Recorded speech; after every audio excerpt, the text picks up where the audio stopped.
Finally, yesterday, and believe me, this is crazy, I've been reading books and talking to people and trying to figure out what the hell I was going to do in this presentation for over a week now. And anyone who knows me knows I never do that. I don't prepare for any presentations anymore.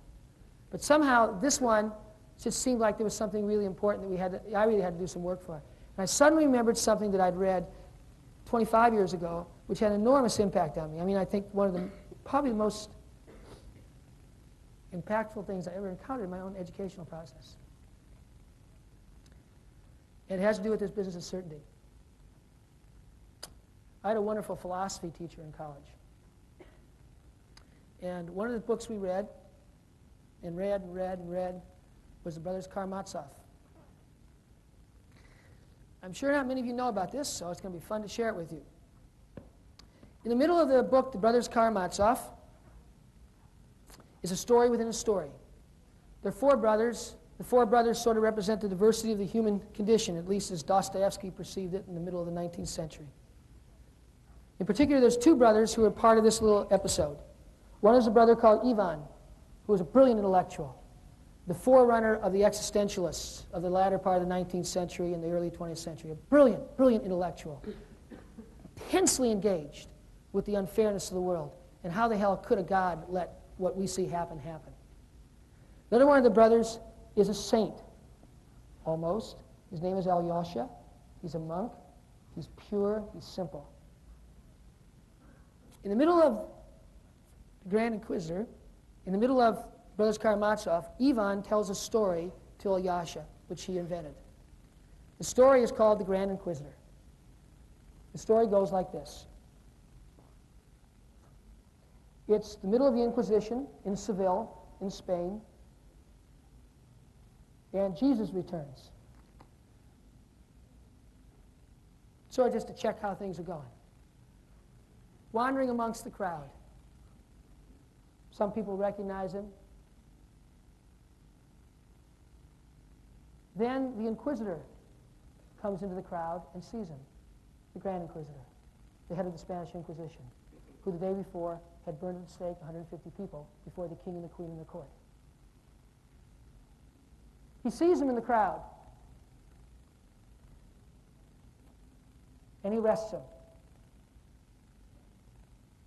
He knows who he is. He arrests him. Throws him in a cell. The whole story of the Grand Inquisitor is the conversation the Grand Inquisitor has with Jesus in his cell. It's an interesting conversation. He's the only one who talks is the Grand Inquisitor.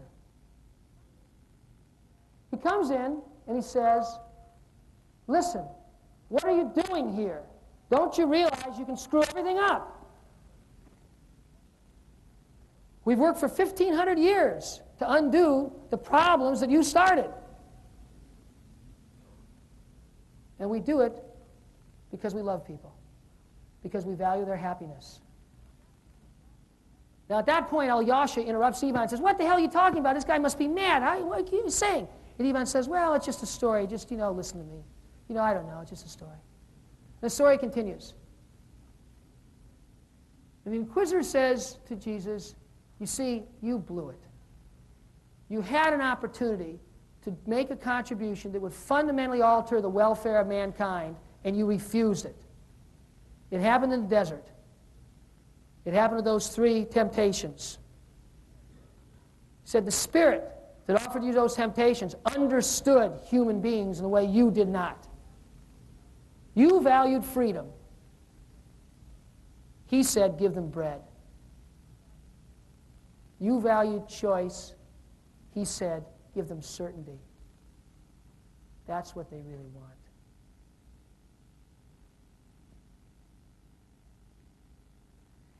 This is the Inquisitor speaking. Had you been willing to give them bread, you would have satisfied the eternal craving of both individual man and human society as a whole, to have someone to worship. There is nothing a free man is so anxious to do as to find something to worship. But it must be something unquestionable. It's an amazing story. It continues. The Inquisitor lays out the most eloquent, impassioned speech of what was necessary to do to set up a series of rights and wrongs so that people could be secure and therefore happy. And at the end, he says, you must speak. You must speak. You must tell me what you think. I can't bear that you're just standing there. This is the way the story ends. Finally, the Grand Inquisitor falls silent and waits for some time for the prisoner to answer.